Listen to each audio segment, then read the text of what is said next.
Just want to welcome everybody out there. Salute, it's your boy Blackbeard, I'm back. Just want to give some love and shout out and inspiration to the people, whether you're on the East Coast, the West Coast, the deep South, up north, another continent, or hell, even another planet or another galaxy. Wherever you are, you tune in into the Mirage School of Learning. And I just want to, let you know I'm very, very glad to have you here.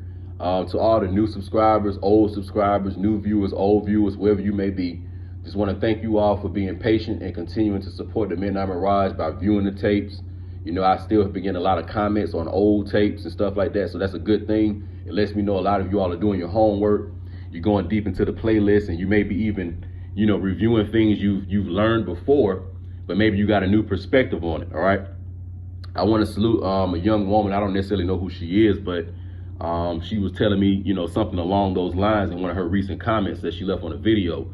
That, I guess I talked about something in the video, and then she went and did her homework and then came back and saw the video again, and now she has a whole higher perspective. Okay, so that's a good thing, and I'm very, very glad to provide that to her. All right, so just want to let you all know that, man, we got to continue to stay on our studies. We got to continue to show ourselves approved, because the knowledge and wisdom is something that will always be yours forever. It's something that will be encoded into your genetics. And it's also something that you will be able to pass down to your children. All right. It's no mistake, and there's no coincidence that when Blackbeard was a kid, he was immediately already on go when it came to this knowledge, being very, very into Moorish history, and also being very, very into, wanting to see my people in a liberated, position. All right. A lot of that I inherited from my mom and father. All right. So since it was so strong in their blood, it passed down to me. Okay.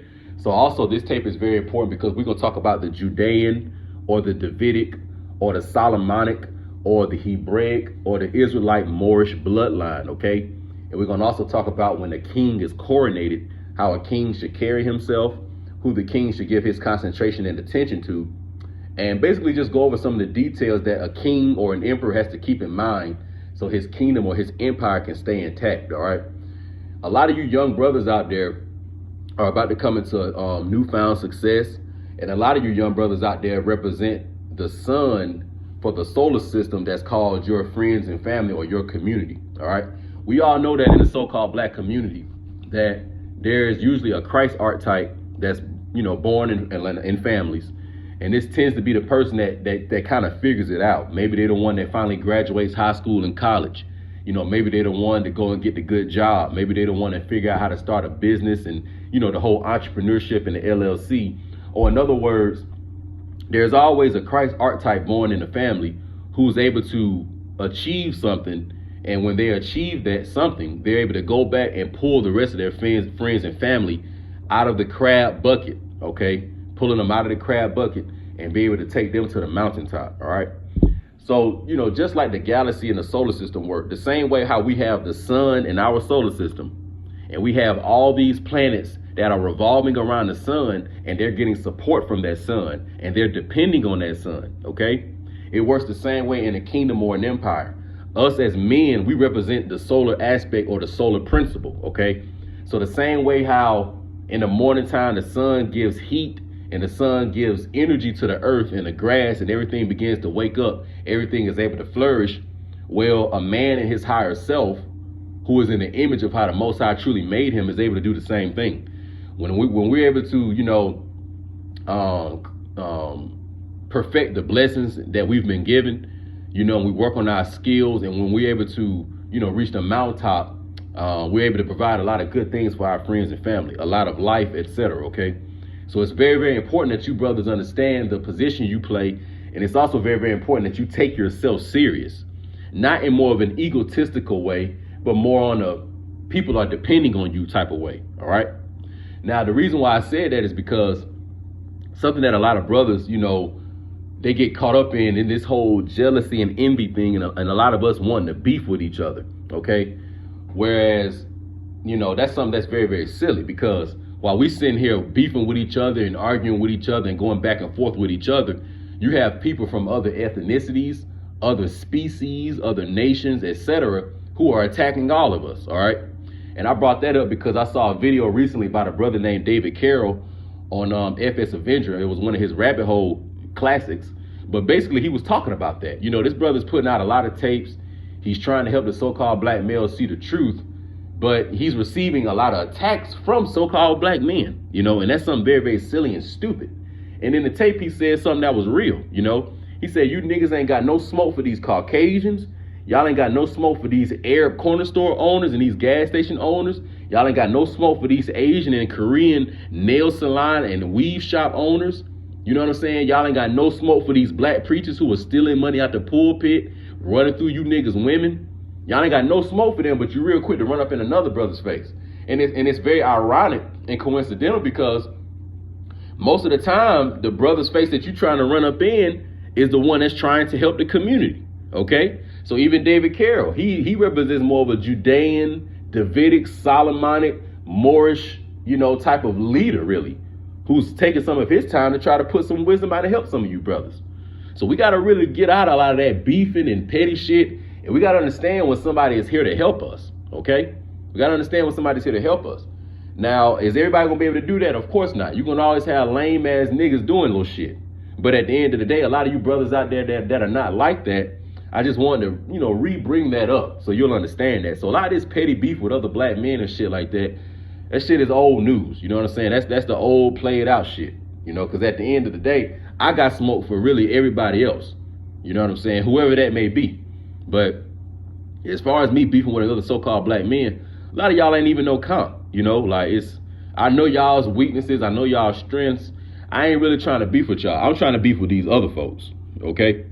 So let's remember that, you know, a king or an emperor he's not wasting no time beefing with people in his own nation. You know, he either going to excommunicate you or he going to do something, but he going to keep his focus on the ones who's trying to take out his entire people. All right. So as real alpha Moorish men, if y'all got any kind of petty beefs with old friends and family, or just somebody trying to get your attention, but they don't deserve it, just ignore them and let that shit ride. You know what I'm saying? Ignore it and let it shit ride. You know, is it easier said than done? Yes, it is. But you got to ignore it and you got to let it ride. Now, before I get into this reading, I want to say this quote, and it's a verse by Jay-Z, and it's a very, very true quote. But he said that, you know, males shouldn't be jealous. That's a female's trait. But you mad because you pushing dimes and he sells weight?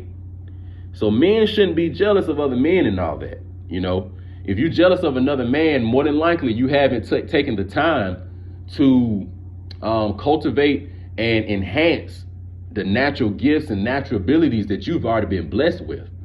And you're really getting mad because you're seeing another brother who took the time to work on his skill, and now he at the top of the pyramid of whatever his skill is. So we ain't got to hate on another nigga just because he figured his thing out. Let's just take the time to figure out our situation and get out of other niggas' way. Because we're in a time where there's a spirit of death rolling around. And if you don't have the lambs, you know, the blood on your door, just like from the Exodus shit, you know, that spirit of death coming to take you out. So a lot of you brothers that's still on the fuckery with other black men, like, you're really in trouble. You know what I'm saying? Because the truth of the matter is that other so-called black men ain't your enemy. All right. Now, what we're going to do in this tape is we're going to read two different books. All right. Once again, the goal of this tape was we're talking about the coronation of a king, how an emperor should behave himself. All right. And just some of the different things that go on when you're about to become the emperor or the king, and some of the shit you got to deal with. All right. Now, before I go deeper into this, there was once a time I saw a tape by either it was Bobby Hemmett or Bro Panic, but they gave a story, all right, they gave a story, or an account rather, of a dream, or I can't remember what it was, but it was a story where it was this old man who was dead, and he was laying inside of a coffin. And as this old man was dead inside his coffin, he was holding on to a baton. Now, a baton is what you use when you run in a relay race. After you run your lap, you pass the baton to the man or the woman behind you, and then they run their lap. And then after everybody runs their lap, whoever, you know, is first, they win. Their team wins. Okay. So when you're thinking about, you know, previous generations of black men, let's view them as relay runners who was already running before us. Okay. But in the dream, this old man died clutching and holding on to his baton. So what this is a symbol of is that the old male black quote unquote leadership, which really had been no leadership, does not want to let the baton go and let the new young brothers come in and lead the community to where it really needs to go. Because a lot of these niggas are boule, a lot of them are Freemasons, and a lot of them are being paid by the corporate Babylonian Roman system that's still keeping all our people down. And most of them look like us. All right. So that's what we got to remember. And to give you an example of that, we're going to read in the Old Testament, all right, about King David and King Saul. Now, all of us know about the story of David and Goliath, David being the young man, all right, who ended up fighting against Goliath, the giant, and killed Goliath and saved his people, Israel, all right? So we're going to read a little bit about that because Saul represents the old leadership or the old king or that old man inside of that coffin holding on to the baton and doesn't want to let go and is harboring jealousy for the new king who's coming in, all right? Another thing I want to say real quick too, the way that all Moorish cultures worked, all Hebrew cultures work. If you were either the king or the emperor, you got in that position one of two ways. Either you were born into the royal family or the people voted you in for some courageous thing that you did to show leadership within the nation, okay? So those are the one of the two ways. Now, the way the so-called black community is today, you know, there really is no leadership. So I can't say that there's a royal family that's really leading all of us. But please believe that here in North America, there will be a ruling, noble, Moorish North American family, and it may be a group of them, that's going to start running shit underground in the future. I'm just giving y'all a little warning, okay? And this group of people, eventually it may be a, you know, royal bloodline established and kings and queens may be born out of that. But even these initial groups of people, they're going to get there in one or two ways. Either the masses of us going to vote them in there, or they're going to do something very, very courageous and they're going to put themselves in that position. Okay? Now, when we read about King David was basically just a young man who was tending to his sheep in the field, all right? King David wasn't really born into a royal family, but the people of Israel voted him in and wanted him to be the king because of all the courageous acts he did. And because of that, the previous, you know, rulership was very, very jealous of him, okay? So once again, we're talking about these jealous, envious so-called black males hating on the ones who really are doing the right work to get our people into the promised land, okay? Keep that in mind, all right? So this stuff has been going on since the Old Testament and since, you know, the quote-unquote ancient days, all right? So this is what we're going to do. We're going to read in 1 Samuel, all right? And we're going to go into this shit about Saul becoming jealous of King David, etc., all right? So let's see where we want to start. Where do we want to start?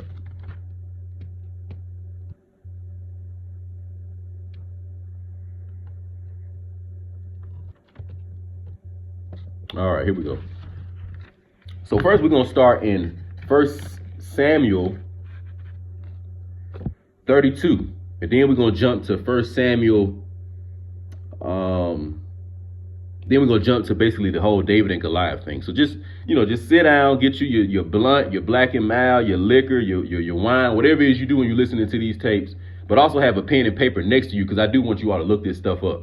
So your homework assignment in this tape is to go into 1 Samuel 17 and 1 Samuel 18. And I want you to read about David and Goliath. And I want you to read about Saul and David. All right, that's your homework assignment. So I'm going to read through this, but just so you can see it with your own two eyes, you can look up this, you know, on your own free time, all right?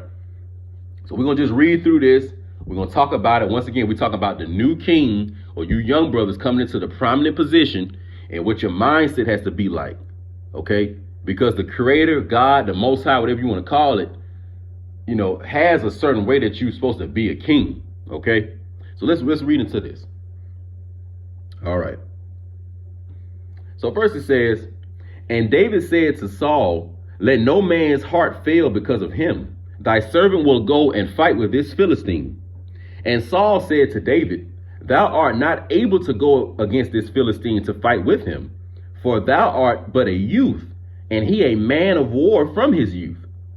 And David said unto Saul, thy servant kept his father's sheep, and there came a lion and a bear, and took a lamb out of the flock. And I went after him and smote him and delivered it out of his mouth. And when he arose against me, I caught him by his beard and smote him and slew him. Thy servant slew both the lion and the bear, and this uncircumcised Philistine shall be as one of them, seeing he hath defied the armies of the living God. David said, moreover, the Lord that delivered me out of the paw of the lion and out of the paw of the bear, he will deliver me out of the hand of this Philistine. And Saul said unto David, go, and the Lord will be with thee. So as we have right here, David and Saul are talking, and David pretty much lets him know that I'm about to run up on this Philistine who's been causing problems for our nation of Israel. Now, King Saul, being a king, he's supposed to be the one to go and take out Goliath, or at least he's supposed to, go to war with Goliath's people or something. But as you can see, Saul is really sitting back scared, because Saul is saying, thou art not able to go against this Philistine. You're just a youth, and this man has been fighting since he was a little boy. So that kind of sounds like this old patriarchal, quote unquote, black boule leadership. They know they're supposed to be going against the Skull and Bones. They know they're supposed to be going against all these other entities and groups that are attacking our people, but they are afraid of them, and they don't think that they can defeat them. And what they will do is they will try to talk us out of going against these entities too. All right. So keep that in mind, that a lot of these older black men, you got to be careful when you talk to them, especially when it comes to things concerning courage, because a lot of them ain't got no courage. So when you talk about something that you about to go try to do, and it's something that's very, very risky, because a lot of them have no courage, they'll try to talk you out of it. Or if they do have an ounce of courage, they still will talk you out of it because they don't want to see you win, and they don't want to see all the people giving you props for defeating something that they know they should have done. So the truth of the matter is this, all these young brothers out here, believe it or not, most of these problems were supposed to be taken care of by the previous generations of so-called black men. So because they weren't, now we got to deal with them. But you're going to see when we go and try to confront a lot of this stuff, you're going to have these same old niggas going to come and try to tell us how to do it. So no, that ain't how it go. And it's also like the movie Troy with Brad Pitt, and there was a scene where I think Odysseus was talking to Achilles, and he was trying to get Odysseus was trying to get Achilles to fight in the Trojan War, and trying to get Odysseus to try to get Achilles to stop beefing with Agamemnon, the old king. And what did Odysseus tell Achilles, who represented the young king? He told him that the old men start the wars and the young men fight them, pretty much. Okay, so that's pretty much what's going on. You got the old men sitting back talking a bunch of shit, and then to send the young niggas off who piped up to do all the dirty work. So also keep that in mind. You know how you got in the hood, the quote unquote OG who's sending niggas to hit the licks and do all this other stuff, but he know he won't go do it. So you got that type of thing going on. All right. Then it goes on to say, David gives an account of this type of hybrid beast that he fought that one day tried to steal one of his sheep. Okay. Now David says that he was keeping his father's sheep, which is keeping the Most High's people. Because a lot of times you hear sheep in the Bible or his father's sheep, the father would be God of the creator, and the sheep would be basically the nation of Israel. All right. All the people. And you had a lion and a bear come and try to steal one of the sheep. But this ain't no ordinary lion or bear, because the pronouns that are being used by David, he's saying him, but you would think that if it's a lion and a bear, he should be saying them. Okay? So in order to understand a lot of stuff in the Bible, you got to catch the pronouns. Just like in Genesis, when it says that God created this, that, and the third. But then when it gets down to man being created, it said, let us create man. So how can it go from God's singular pronoun to let us plural pronoun create? So you see how the pronoun is changing from singular to plural? The same thing happened here. So if this was just a regular lion or a regular bear, he should be saying it or him, or they rather, excuse me, if it's a lion and a bear, but he's not. He's saying, and I smote him. All right. Then he's saying that this lion bear hybrid entity had a beard. So is David describing a man? Is he describing a hybrid? Is he describing an animal? What was this that David fought against? And that's another thing you brothers got to understand too, that it's going to take a lot of courage because we are fighting against a Goliath type of entity, a Goliath type of system, and we fighting against really a hybrid chimera type of beast. So we ain't fighting against just a regular bear. You fighting against something like that's in Revelations. You know, you fighting something that may have the body of a bear, but it may have the face of an alligator. It may have the claws of a tiger. It may have the teeth of a hyena. It may have the tail, you know what I'm saying, of a fucking elephant or whatever. Like, we fighting a conglomerate multitude type of beastly entity. All right. So that's why you brothers got to have a lot of courage, because, you know, what's in front of us is not something that's easy pretty much. All right. So then let's go on. Let's move on. All right. Let's move on. So we get to the part then where, you know, David goes to kill Goliath. All right. Most of us already know that story, so I don't want to really read that. You can check that part out on your own. All right. But I want to return now to Saul's reaction and the people of Israel's reaction to David actually killing and destroying this hybrid entity. Because keep in mind that what these older black men were afraid to do, these younger brothers going to get it done. And the people in the entire world is going to respond because of this. All right. So let's read a little bit about it and see what happened when David took Goliath out. All right. All right. Let's see. So it says, as Goliath moved closer to attack David, David quickly ran out to meet him. Quickly ran out. He wasn't scared. David was not scared. He quickly ran out to meet him. All right. Reaching into his shepherd's bag and taking out a stone, he hurled it with his sling and hit the Philistine in the head. The stone sank in and Goliath stumbled and fell face down on the ground. So David triumphed over the Philistine with only a sling and a stone, for he had no sword. Then David ran over and pulled Goliath's sword from his sheath. David used it to kill him and cut off his head. When the Philistines saw that their champion was dead, they turned and ran. Then the men of Israel and Judah gave a great shout of triumph and rushed after the Philistines, chasing them as far as Gath and the gates of Ekron. The bodies of the dead and the wounded Philistines were strewn all along the road from Sharaim as far as Gath and Ekron. Then the Israelite army returned and plundered the deserted Philistine camp. All right. And when Saul saw David go forth against the Philistine, he said unto Abner, the captain of the host, Abner, whose son is this youth? And Abner said, as the soul liveth, O king, I cannot tell. And the king said, inquire whose son the stripling is. And as David returned from the slaughter of the Philistine, Abner took him and brought him before Saul with the head of the Philistine in his hand. And Saul said to him, whose son art thou, thou young man?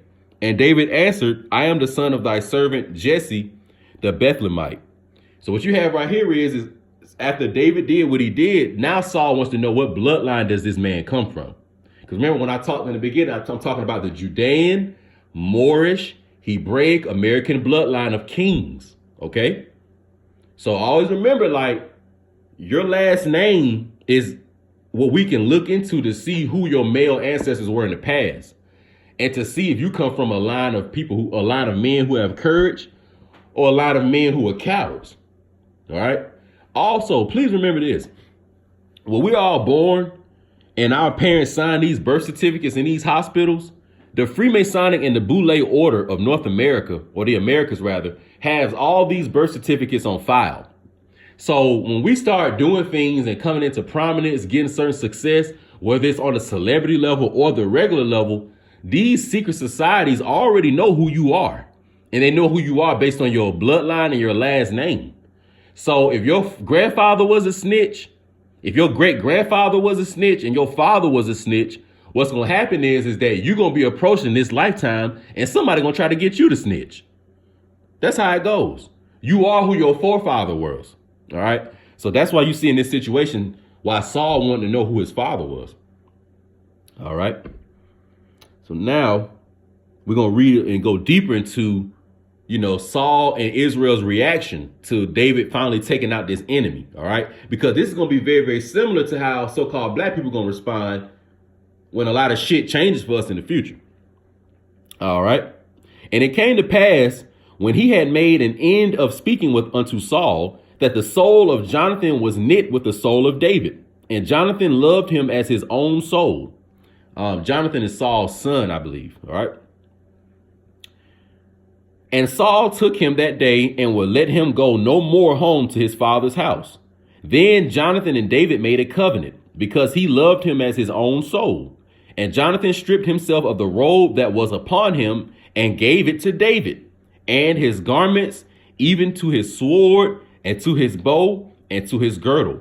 So you see right here that Saul's son is even taking all his belongings and giving them to David. So remember, like, when you do the courageous act, the real niggas are going to recognize who you are, and they're going to, you know what I'm saying? They're going to give you gifts and little shit like that. Like, that's just how that goes. All right. And David went out whithersoever Saul sent him, and behaved himself wisely. Now, keep this in mind, because in a minute, we're going to go into the 48 laws of power. And I'm going to read Law 34, which talks about be royal in your own fashion, act like a king to be treated like one. Now, this is very, very important, because a king behaves and acts a certain way. All right. And even when you read deeper into Samuel, even after Saul's jealousy and him trying to attack and kill David and all that, David still was responding to that in a noble fashion. So just keep that in mind. All right. And I said that because a lot of you brothers still got certain beefs and stuff that you want that you need to let go. But I want you to know that it's a kingly thing to let go low beef. When it's like a petty beef, you look more like a royal person when you let it go versus keeping the beef on. All right. Okay. So now listen up. Now listen very, very close to this. So it says that, and Saul set him over the men of war, and he was accepted in the sight of all the people, and also in the sight of Saul's servants. And it came to pass, they came, when David was returned from the slaughter of the Philistine, that the women came out of all cities of Israel, singing and dancing to meet King Saul, with tabrets, with joy, and with instruments of music. And the women answered one another as they played and said, Saul hath slain his thousands, and David his 10,000s. Listen up. And Saul was very wroth, and saying the displeased him, and Saul was very wroth, and the saying displeased him. And he said, they have ascribed unto David 10,000s, and to me they have subscribed but thousands. And what can he have more but the kingdom? Now we got to pause right here, because this is something that's very, very critical. A lot of you brothers are going to be jealous, not necessarily because of what you achieve, not necessarily even because you did something that's going to help all the so-called black people and humanity as a whole, but you strictly going to be the target of somebody's envy and jealousy because the women are going to salute you. Let me repeat that shit. Let me repeat that. A lot of you brothers are going to be targets of some other black man's jealousy because the black women are going to be viewing you as the leader, the king, the righteous man, the courageous man. The women going to be screaming your name. The women going to be singing your name. The women going to be playing instruments to your name. The women going to be holding up posters with your face on it. All the women going to be in love with you. And this is going to be one of the main reasons on why niggas going to be jealous of you. This is why Saul got jealous. Let's read this again. So it said that after all this, after he killed Goliath, that David basically was appointed to be the head of the military. All right. Then it says that, and it came to pass, they came, when David returned from the slaughter of the Philistine, that the women, the Israelite women, the black women, the Moorish women, the Hebraic women, that the women came out of all cities of Israel singing and dancing to meet King Saul. And the women answered one another as they played and said, Saul hath slain his thousands and David his tens of thousands. So the women was out there singing basically that, yes, Saul, you done killed thousands of people, but David has killed tens of thousands to free Israel. And Saul did not like that. So look at how Saul started feeling greasy when all the ladies started basically, you know what I'm saying, showing David love. Showing David love. And this what led to the jealousy, the hatred, the fact that the women saluting you. So also remember this too. A lot of times when a nigga get jealous of you, that's because he was around some woman that he liked. And that woman was speaking highly of you. That woman was admiring you. That woman was infatuated with you. And he knew it. And that brought anger and rage in him. And this is what happened to Saul. So when Saul saw all these women screaming King David's name, guess what Saul said? It says, and Saul was very wroth, and the saying displeased him. So it's saying that he was mad, and these women singing this displeased him. Then it goes on to say, Saul said, they have ascribed unto David 10,000s, and to me they have ascribed but thousands. And what can he have more but the kingdom? So Saul is already seeing that, well, damn, if all the women shouting his name, they saying that he killed tens of thousands and I've only killed thousands. The only thing left for David to get is to literally be the king of Israel. But that's my position. I don't want to let the baton go. I don't want to get out the way to let this new young nigga come in. So now you see what's going on now? You see how it's happening? Let's continue. Now listen up. This is very important on this part. And Saul eyed David from that day and forward. Listen up. And Saul eyed David from that day and forward. And it came to pass on the morrow that the evil spirit from God came upon Saul, and he prophesied in the midst of the house. And David played with his hand as at other times. And there was a javelin in Saul's hand. And Saul cast the javelin, for he said, I will smite David, even to the wall with it. And David avoided out of his presence twice. And Saul was afraid of David, because the Lord was with him and was departed from Saul. Therefore Saul removed him from him and made him his captain over 1,000. And he went out and came in before the people. So you see, like, Saul got jealous. And Saul wanted to take his weapon and attack David. But it says that, and David avoided out of his presence twice. So already Saul done tried to kill David twice as soon as the women start cheering David's name. So yeah, you young brother, like when the women on Instagram, they on Snapchat, they on YouTube, they on Google, on all the social media, they on Facebook, and they talking about you, niggas is gonna see that and niggas is gonna hate. And they gonna pick their javelin up, aka they Draco, aka they 9mm, aka they AK-47, and they coming to look for your ass. Yeah, they coming to look for you. And you're not gonna even know why. They coming for you because the women were into you. Okay? But then again, let's keep going. All right, let me see.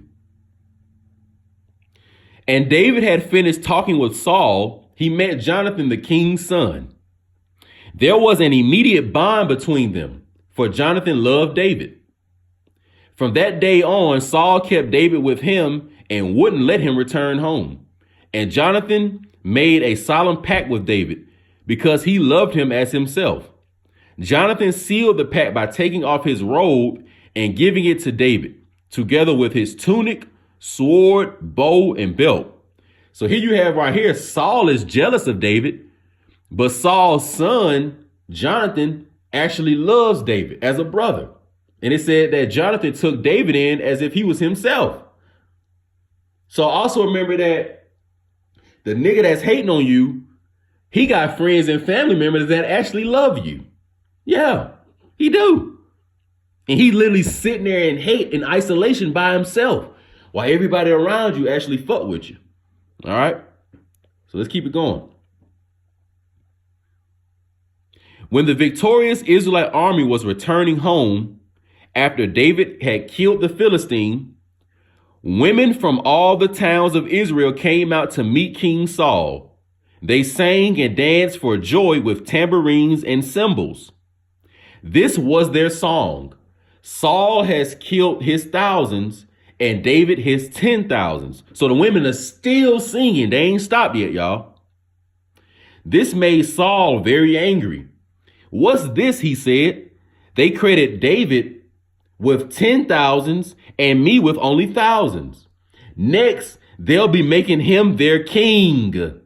So from that time on, Saul kept a jealous eye on David. Let me repeat that. This made Saul very angry. What's this, he said. They credited, meaning the women credited, the Israelite women, the Moorish women, the so-called black women. The black women credited David with 10,000s and me with only thousands. Next, they'll make him their king. So from that time on, Saul kept a jealous eye on David. So like I just told you, like the jealousy is going to come from, it's going to come from niggas seeing you successful. It's going to come from the real men of the community accepting you and acknowledging and saluting you for your success.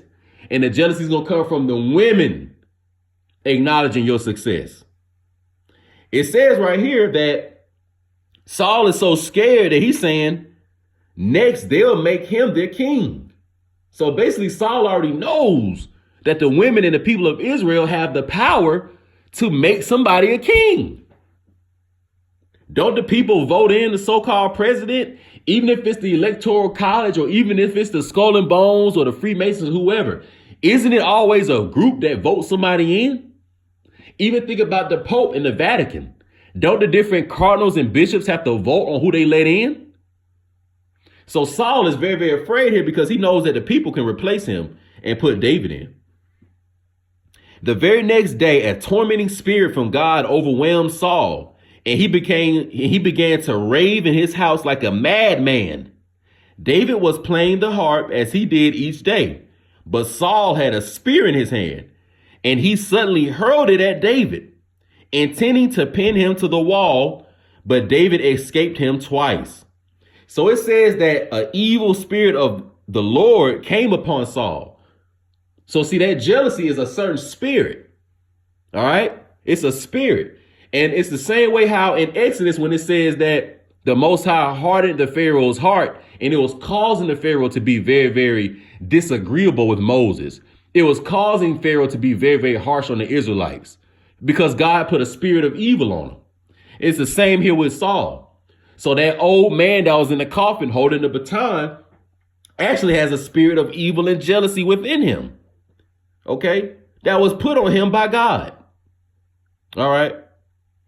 Now, I'm not going to read the part where it goes on to when Saul tried to set David up and he told him to go and to fight some Philistines, but he had to bring back basically the castrated penises of these Philistine men to prove his loyalty, because David's Saul's own daughter became in love with David. OK, so that's a homework assignment I want y'all to look deeper into. I want you all to read about Michal, OK, which is his daughter, who was one of David's wives. All right. And I'll just read a little bit apart, like a sneak peek. All right. And it says that, you know what? No, I'm going to read that whole part because it kind of goes with what we got. Then we're going to move on to the next book. All right. So let's see. It says, all right. But all Israel and Judah loved David because he went out and came in before them. And Saul said to David, behold, my elder daughter, Merab, her will I give thee to wife. Only be thou valiant for me and fight the Lord's battles. For Saul said, let not mine hand be upon him, but let the hand of the Philistines be upon him. And David said unto Saul, who am I? And what is it, my life or my father's life, family in Israel, that I should be son-in-law to the king? So what you have right here is Saul's trying to give his oldest daughter to David. And David like, I'm just a regular damn shepherd. Like, why you trying to do this? But it came to pass at the time when Merab, Saul's daughter, should have been given to David, that she was given until Adriel, the one of them tribes, to wife. And Michal, Saul's daughter, loved David. And they told Saul, and the thing pleased him. And Saul said, I will give her to him, that she may be a snare to him, and that the hand of the Philistines may be against him. Wherever Saul said to David, thou shalt be this day be my son-in-law, and one of the twain. Wait a minute, I want to get to this next part. So it says, so basically what happened was Saul told David that, yeah, you can marry my daughter, but you have to go and kill the Philistines. So he says, wherefore David arose and went, he and his men, and slew of the Philistines 200 men. And David brought their foreskins, and they gave them in full tale to the king, that he might be the king's son-in-law. And Saul gave him Michal his daughter to wife. And Saul saw and knew that the Lord was with David, and Michal, Saul's daughter, loved David. And Saul was yet the more afraid of David. And Saul became David's enemy continuously. So what happened was Saul's daughter, Michal, wanted to marry David. And Saul said, okay, I'll let you marry my daughter, but you have to not only go kill 100 Philistine men, but you have to castrate them and bring back their foreskins to prove that you killed them. So not only did David go and kill 100, but he actually killed 200 men. And he brought back 200 foreskins. Now, this part about the foreskins is very, very historical because, and I talk about this in my book in depth. And also, too, I've still got my book coming, y'all. So, just be patient. But in the book, I talk a little bit about the culture or the custom of the so-called Native American and when they were scalp foreigners. So a lot of you all are familiar with so-called Native Americans scalping foreigners when they would come to fight them. A lot of the United States Army, after a war was over, and they were going to a field where all their dead men were, and a lot of the Moorish American indigenous people were, had went through there and killed them. They would notice a lot of the scalps were peeled off. All right. So cutting and peeling the scalp off of an enemy is an ancient custom that's also the same as castrating the foreskin of the enemy. OK, so keep that in mind. So the Moorish custom of castrating the eunuchs, castrating the castrados. OK, this goes all the way and connects to the Indian American culture where they would scalp the enemy. OK, so scalping the top of a man's head and cutting a man's penis off is both the same symbol. All right. So just keep that in mind. Just so I want you all to understand that, when they talk about Native Americans, those are actually Moorish American Hebrews, believe it or not. And they got the same culture. So the same way that they would peel the scalps off of motherfuckers after they killed them, the ancient Hebrews would cut niggas' penises off after they killed them. All right. So just keep that in mind, just to show you the connection between the two cultures. So what we're going to do now is I'm going to read in the 48 Laws of Power, law number 34. Be royal in your own fashion. Act like a king to be treated like one.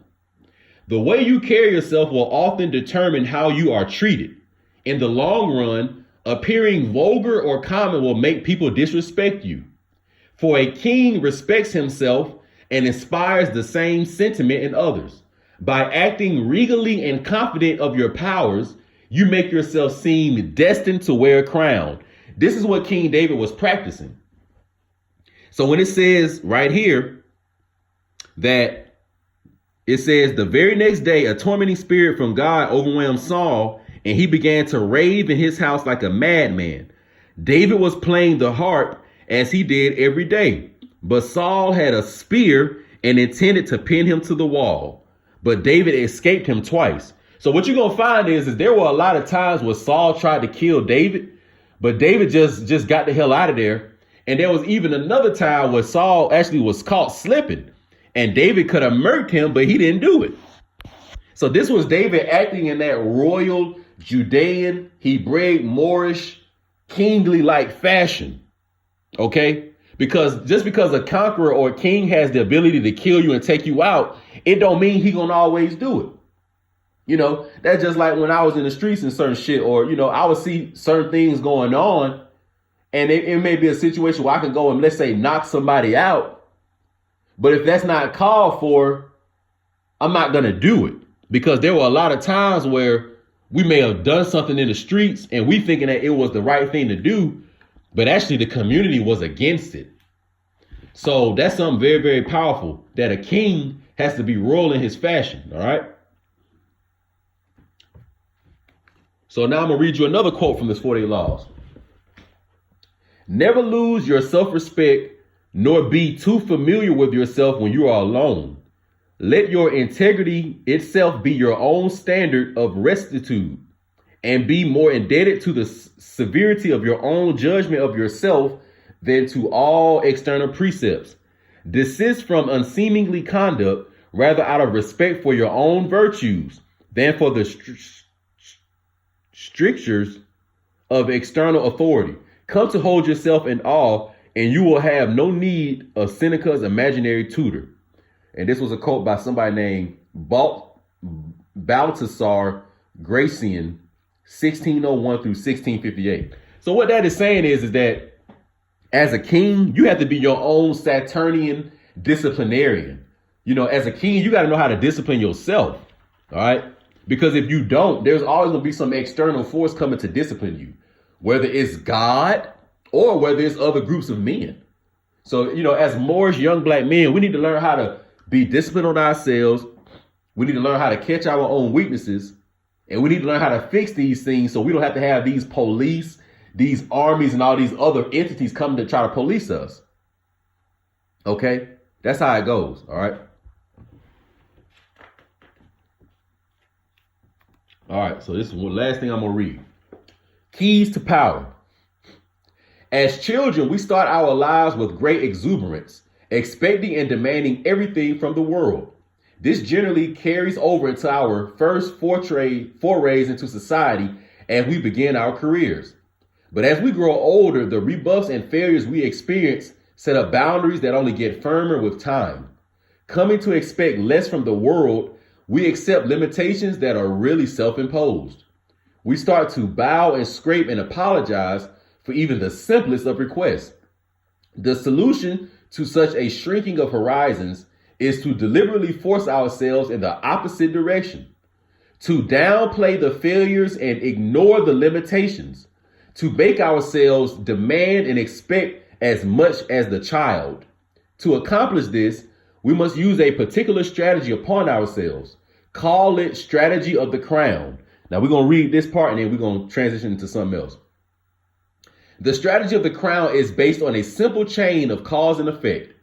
If we believe we are destined for great things, our belief will radiate outward, just as a crown creates an aura around a king. This outward radiance will infect the people around us, who will think we must have reasons to feel so confident. People who wear crowns seem to feel no inner sense of the limits to what they can ask for or what they can accomplish. This too radiates outwards. Limits and boundaries disappear. Use the strategy of the crown and you will be surprised how often it bears fruit.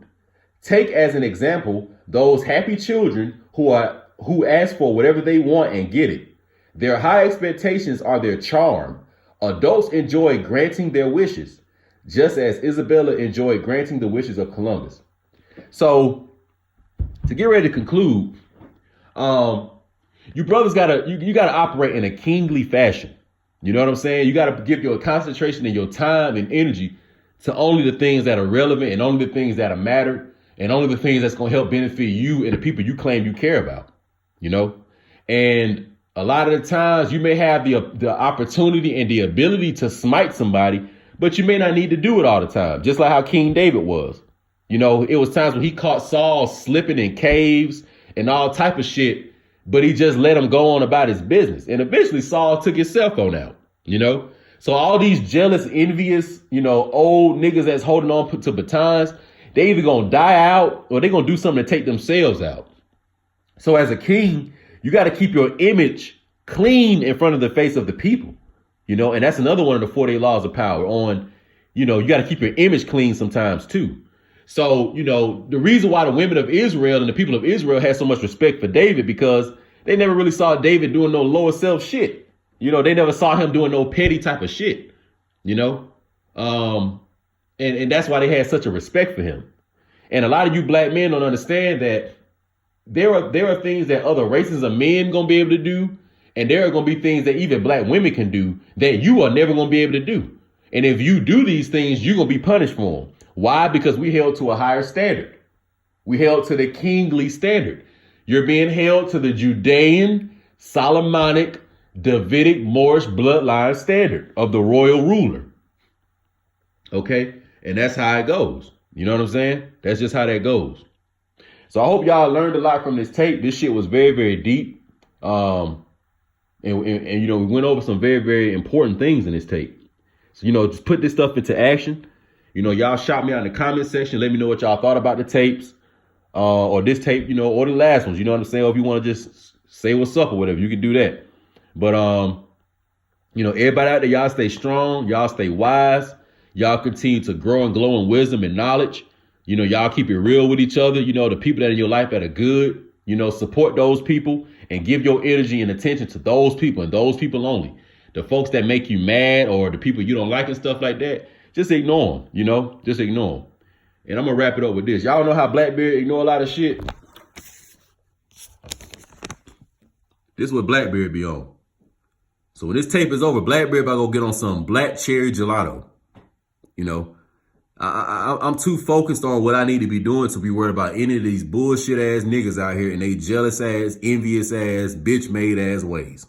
All Blackbeard gonna go do is roll up some gelato, you know what I'm saying, and literally forget about your ass. You literally cease to exist. So it's your boy Blackbeard on Blackbeard Gelato, and that's what it is. You know what I'm saying? Not all of my people out there be burning or whatever, but if you do, go get you some runts, go get you some gelato, you know what I'm saying? And you're gonna be straight. But I hope y'all, appreciated the tape. Hope y'all liked it. I love all the people out there. And another thing, all the ladies in the comment section or whatever, salute your boy Blackbeard. All the brothers in the comment section, salute your boy Blackbeard. And just remember, man, a lot of this jealousy, man, it stemmed from women liking you. And at the end of the day, it's like the Italian mobster told Frank Lucas on American Gangster. Frank Lucas got mad when somebody tried to shoot him and his wife up, and then he wanted to go on the street and be real emotional. In other words, he was about to do something that wasn't kingly. And the Italian mobster laughed at him and he told him, he said, well, what do you expect? Do you want to be successful and have enemies? Or do you want to be unsuccessful and have a bunch of friends? So that's kind of how it is as a king or an emperor. You're never going to be able to satisfy everybody. It's always going to be somebody jealous of you. And, do you want to be a good guy and a nice guy and have all the women not like you? You know what I'm saying? Or do you want to be a real man and do what the leader is supposed to do? All the women like you, but then just certain niggas going to be jealous of you because of that. And at the end of the day, man, the jealousy shit, man, that's an evil spirit from the Most High. And, that's something that was put on them men because they asked for it. So I think I look at it like, shit, God look at it like, bro, I gave you the skills and talents and stuff, and you don't want to work on those, but you want to keep giving this other man so much attention, which really is some homosexual shit going to the brother David Carroll. So I'm going to just put an envious spirit on you. And then eventually it's just going to take you out, man. So shout out to all the American Hebrew people out there, all the Moorish brethren and sisters. Y'all stay tuned. It's the boy Blackbeard on some real black cherry gelato. I'm out.